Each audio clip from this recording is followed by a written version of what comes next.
Hi and welcome. So in the next couple of minutes, I'd like to talk to you about a bebop line here, and I'm going to play you the line and I'm going to give you a couple of ways to make this line sound really great.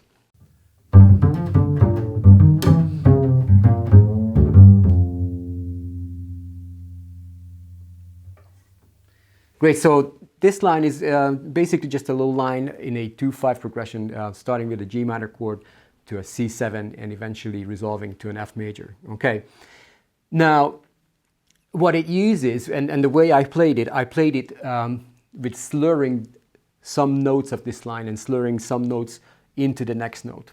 Because if you take this line and go back to the beginning of playing it, or maybe learning a line like this, possibly you won't use any slurring or any kind of articulation techniques at the beginning. You will just learn the actual notes. So the actual notes will be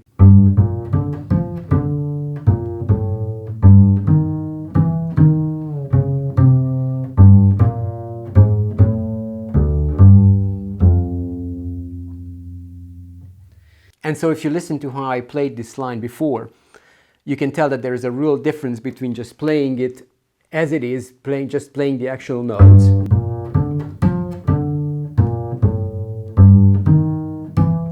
and so on, then actually giving it some articulation and phrasing, and by that making this line come alive. So a lot of times in jazz and in a bebop style of jazz, we play accents on the offbeats.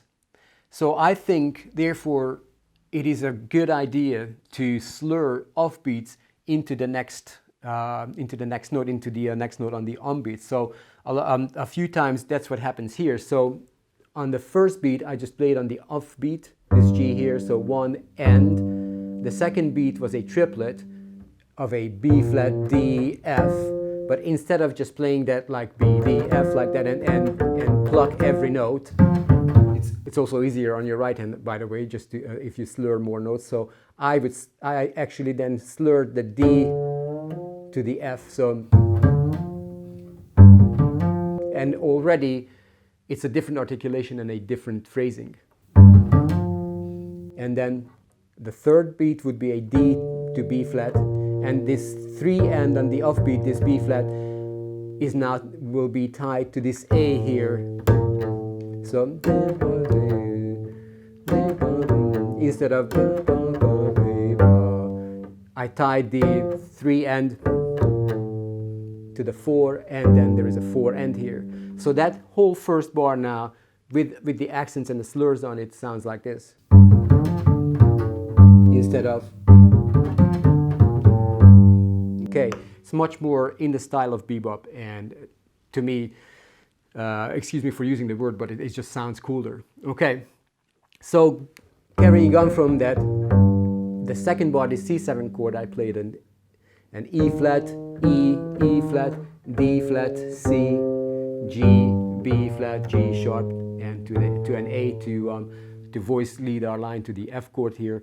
But here again, you could just play this again as the notes will make you play them. It's just normally or without any phrasing. Again, it's not very exciting, is it? It's just playing these notes. But now I'm going to do exactly what I just said before. So I'm going to tie the offbeats to the onbeats. So I'm going to tie the 1 end to the 2 end to the 3, and also the 4 end to the 1 of the next bar. So let's take a look at what this phrase sounds like when I do so. So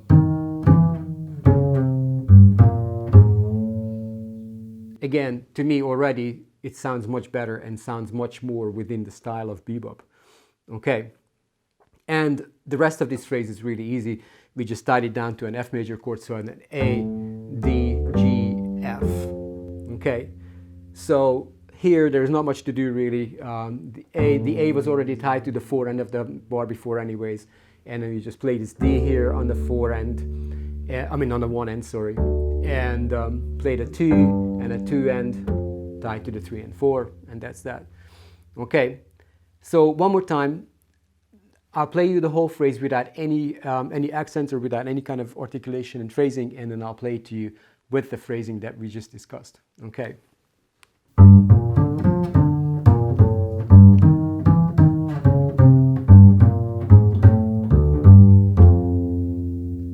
And now with the phrasing.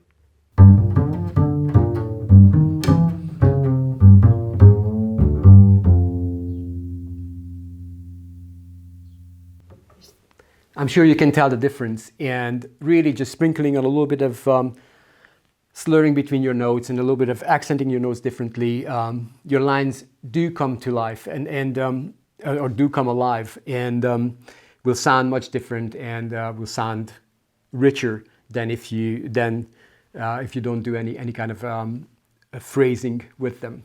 Okay, thanks very much for watching, you guys, and I'll see you next time.